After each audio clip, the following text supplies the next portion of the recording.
안녕하세요. 뻘지용소의 뻘짓입니다. 요즘 컴퓨터 보면 하드는 거의 안 쓰는 것 같아요. 특히 게이밍용 컴퓨터가 그렇고요. 이번에는 PCI 5.0 SSD를 가져왔는데요. SSD 종류가 살짝 복잡하죠. 간략하게 말씀드리면 흔히 봤던 이런 SSD는 2.5인치라고 불렸고요. SATA 3 인터페이스입니다. 하드디스크도 이 규격이죠. 최근에는 이런 선 없는 M.2 방식의 SSD를 많이 사용하죠. 그냥 이 M.2가 더 빠르다 라고만 생각하시는 분들 계실 텐데 모양만 다른 거지 M.2인데도 SATA 방식인 애들이 있어요. 이럼 아까 2.5인치짜리랑 속도가 똑같은 겁니다. SATA 말고 NVMe라는 프로토콜이 있는데 얘가 빠른 거예요. 보통 PCI 3.0, 4.0, 5.0 이렇게 말을 하는데 당연히 속도가 훨씬 빠르죠. SATA 방식은 최고 속도라 해봤자 550메가 정도인데 이론상 한계 속도 차이가 10배, 20배 더 빠르니까요. 그래서 정리를 하면 이렇게 되고요. 사실 요즘은 M.2라고 하면 거의 대부분은 NVMe를 말하는 거긴 해요. 2.5인치를 포함해서 SATA 자체를 요즘 거의 안 써요. 가격 차이가 없어요. 그러니까 당연히 더 빠른 걸 선택하겠죠. 그래서 얘는 마이크론이 T700이라는 모델인데 PCI 5.0 규격이고요. 인텔 12세대 혹은 A620 보드를 제외한 라이젠 7000번대 이상에서 사용이 가능합니다. 최신 규격인 만큼 비싸긴 해요. 2테라에 40만원 가량 다 이 정도 합니다. 자, 그래서 테스트에 사용할 메인보드는 에즈락 B650M PG 립타이드를 빌려왔는데요. 얘가 20만원 초반대여서 에즈락 AM5 보드 중에서는 제일 가성비가 좋은 보드예요. CPU는 7950X로 일단 최고로 가져와 봤는데 얘가 버텨주겠죠? 전원부가 좋은 편이라 가지고 버티는 것 같긴 하더라고요. 보드에 M.2 방열판이 달려있는데 보시면 그 시중에 SSD 방열판 있잖아요. 그것처럼 여기만 볼록 튀어나와 있어. 요거 아이디어 좋다. 하지만 이걸 떼고 테스트를 해보겠습니다. 발열 테스트 해보려고요. 일단은 나사만 이렇게 한번 꽂아 볼게요.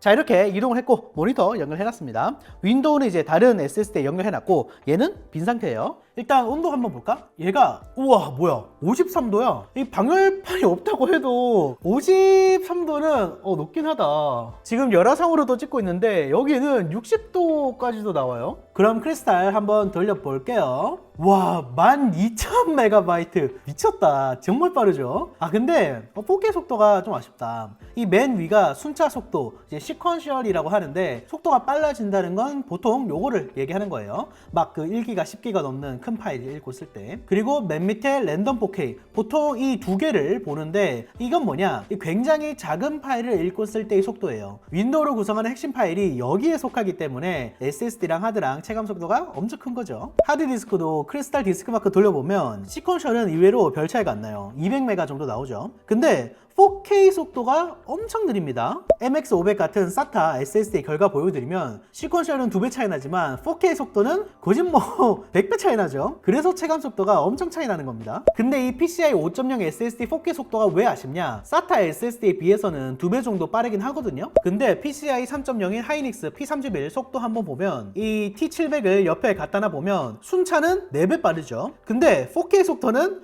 발전이 크게 없습니다. 물론 4K 속도가 올랐다고 체감이 되냐 하면 그건 아니긴 한데 아쉬운 건 아쉬운 거죠. 메인보드도 온도 한번 볼까? 지금 라이젠 9 7950X거든요. 시네벤치 2024 한번 돌려보려고 합니다. R23은 이제 많이 돌려봤는데 이제 슬슬 이걸로 넘어가 볼까 생각 중이긴 해요. 근데 또 2025년 되면 막 2025로 바뀌고 막 그러는 거 아닌가? 자, 지금 돌린 지 5분 정도 됐는데 클럭을 보면 5에서 5.2기가 클럭 자체는 다 잘 터지고 있고 열화상으로 보니까 뒤쪽은 70도까지 잡히는 것 같은데 요거는 그 CPU에서 빠져나온 열 같고 정작 옆에 전원부나 이쪽은 한 60도 정도? 이 정도면 200W 플루드에서 나쁘지 않습니다. 근데 뭐 이게 메인은 아니죠? SSD 테스트 해볼게요. SSD에 큰 부하를 주는 라리온 더티 테스트로 한번 테스트 해볼 건데 저 옆에 요거 F5를 누르면 온도가 바뀌거든요. 오 뭐야, 시작하자마자 바로 70도를 찍어버려. 와, 그래 속도는 지금 1만이 나옵니다. 와, 나오고 있긴 하네. 여기 139기가 정도부터 속도가 2000으로 고꾸라지네요. 그리고 뭐야, 속도가 지금 더 안 나오기 시작하는데 97메가입니다. 온도가 지금 87도야. 그리고 지금 아예 진행이 안 되는 것 같죠? 그쵸? 아예 지금 쓰기가 안 먹히고 있습니다. 이게 그냥 뻗어버리네. 이게 발열이 너무 심해가지고 그냥 셧다운 시켜버리는 것 같아요. 아니 이거 딴 것도 이러나? 제가 다른 PCI 5.0짜리도 있거든요. 요걸로 한번 테스트 해볼게요. 컨트롤러는 똑같긴 한데 얘도 똑같이 옆에 온도 띄워두고 마찬가지로 속도 1만 나오다가 한 100 여기 100기가 중반대쯤에서 온도가 80도 정도 찍으면 속도가 뭐 2000에서 500, 그리고 여기서도 해결이 안 되면 그냥 아예 뻗어버리는 것 같습니다. PCI 4.0들은 속도가 좀 느려져도 완주는 하는데 이거는 그냥 뻗어버리네요. 이 파이슨 컨트롤러 특인가? 어디가 발열이 높은 거야? 보시면 낸드 쪽은 멀쩡한데 컨트롤러 쪽이 엄청 높죠? 아니 내게 문제인 줄 알고 하나 사왔는데 아이 괜히 샀어. 그럼 이 메인보드 기본 방열판 장착했을 때 어떨지 한번 확인을 해보죠. 와 뭐야? 아이들이 50도에서 30도로 내려갔습니다. 이렇게 차이 난다고? 이 상태에서 똑같이 한번 테스트 돌려볼게요. 자 갑니다. 지금 새로 고침 계속하고 있는데 온도 오르는 속도가 확실히 느려. 이제 100기가 정도 됐으면 온도가 80도까지 나왔거든요. 계속 버텨줘. 야 그렇지, 이게 이제 스로틀링 없는 진짜 성능입니다. 캐싱 구간이 200기가 정도네. 캐싱 끝나면 한 4000메가 정도 나옵니다, 속도가. 자 일단 500기가 돌파했는데 71도 양호합니다. 여기서 외부 온도 찍어보면 50도가량 확실히 차이가 나죠. 자 1테라까지 84도이긴 하지만 지금 속도 잘 버텨줬어요. 제가 방열판도 몇 개 사왔거든요. 궁금했던 게 이런 싸제 방열판으로도 과연 잘 될까요? 특히 얘네 두 개가 두께가 크게 다른데 두께 차이가 실제로 결과로 어떻게 나타날지 궁금하기도 해요. 보시면 이 정도가 좀 저렴하고 많은 분들이 사용하시는 SSD 방열판이고요. 두께가 이 정도. 반면 이쪽은 좀 더 고가의 방열판입니다. 히트 파이프도 있고 두께가 장난 아니죠. 과연 이 두 개가 얼마나 차이가 날지. 자 얘도 똑같이 한번 돌려보면 자 속도 나온다. 일단 200기가 돌파했고요. 200기가 돌파할 때 온도는 50도, 그리고 캐싱이 끝나서 이제 4000메가. 과연 이게 얼마나 유지가 될지. 아무래도 얇다 보니까 온도가 좀 더 빠르게 오르긴 해요. 자 그럼 이 두꺼운 애는 과연 어떨지. 아마 이게 기본으로 달려있는 것보다는 더 좋지 않을까? 뭐야, 아이들이 20도 후반이 나와요. 여기 처음 본다. 자 가보자. 일단 200기가 구간 무난히 통과했고요. 와 온도가 싸제가 더 좋긴 하네. 아까랑 동일한 구간에서 지금 10도 정도 차이가 납니다. 정리를 한번 해보자면 700기가 통과했을 때 메인보드 방열판은 76도, 얇은 사제 방열판은 78도가 나왔고요. 두꺼운 사제 방열판은 62도가 나왔습니다. 그래서 방열판은 무조건 있어야 되고, 의외로 이 얇은 방열판도 온도가 그렇게 많은 차이가 나진 않았거든요. 보통의 메인보드들은 여기 위에 꼬다리가 없잖아요. 근데 뭐 꼬다리가 없어도 뭐 그렇게 큰 차이까지는 안 날 것 같아요. 반면 지속적인 성능을 원하신다면 이런 애로 가야겠고요. 근데 아까도 말씀드렸지만 4000메가의 속도로 700기가를 연속으로 쓰는 행위는 거의 일어나지 않는다고 보시면 됩니다. 근데 문제는 이렇게까지 해서 물론 작업 영역에서는 차이가 있겠지만 게임 영역에서 차이가 있냐는 거거든요. 사실은 제가 몇 년 전에 PCI 4.0이 나왔을 때 테스트한 적이 있었거든요. 그때는 SSD이기만 하면 다 똑같았어요. 과연 이번에는 어떨까요? 먼저 사이버펑크 2077인데요. 왼쪽부터 PCI 5.0, 4.0, 3.0 그리고 SATA3와 하드입니다. 로딩 속도 보시면 하드 제외하고 SSD끼리는 1초도 차이가 안 납니다. 콜 오브 듀티 같은 경우에도 하드는 12초, 나머지 SSD는 0.5초 이내 차이, SSD끼리는 뭐 0.01초 차이니까 사실상 차이가 없다고 보시면 돼요.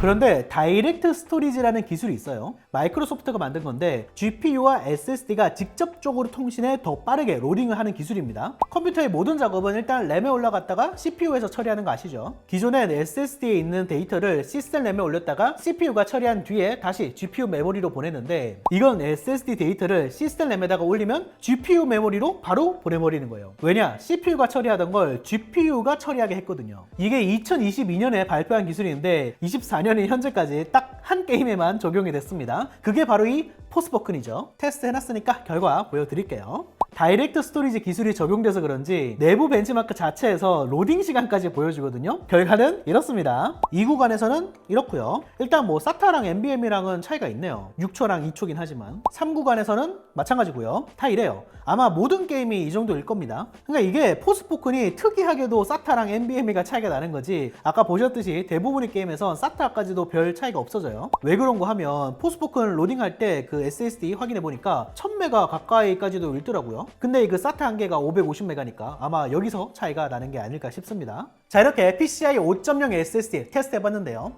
게임에선 최고로 활용할 수 있는 다이렉트 스토리지까지 확인해봤는데 그래도 차이가 0.07초? 뭐 그렇습니다. 게임 하시는 분들은 PCI 3.0 이상은 뭐 별 차이가 없어요. 오히려 발열이 있기 때문에 뜨거운 환경에서는 부담스럽기도 하고요. 특히 가격이 많이 내려갔잖아요. PCI 4.0 속도 다 뽑아주는 삼성 PM9A1이 1테라에 10만원 밖에 안 합니다. 요 정도면 괜찮고 저발열인데 빠른 거 원한다? 그럼 PCI 3.0인 하이닉스 P31 정도 쓰시면 돼요. 얘도 가격은 비쌉니다. 큰 대용량 파일을 자주 이동하는 영상 프로덕션, 스토리지 관련 기업에서 활용하신다면 뭐 어차피 그분들은 알아서 잘 하시겠지만 목적에 따라서 사용하시면 되겠고요. 일반 이용자라면 PCI 3.0 이상이면 뭐 체감이 힘들 것 같아요. 특히 게이밍에서는요. 4K 속도가 올라가면 차이가 좀 나지 않을까 싶긴 한데 뭐 어쨌든 현재는 이렇고요. 여시하시죠. 감사하고 그럼 다시 봅시다.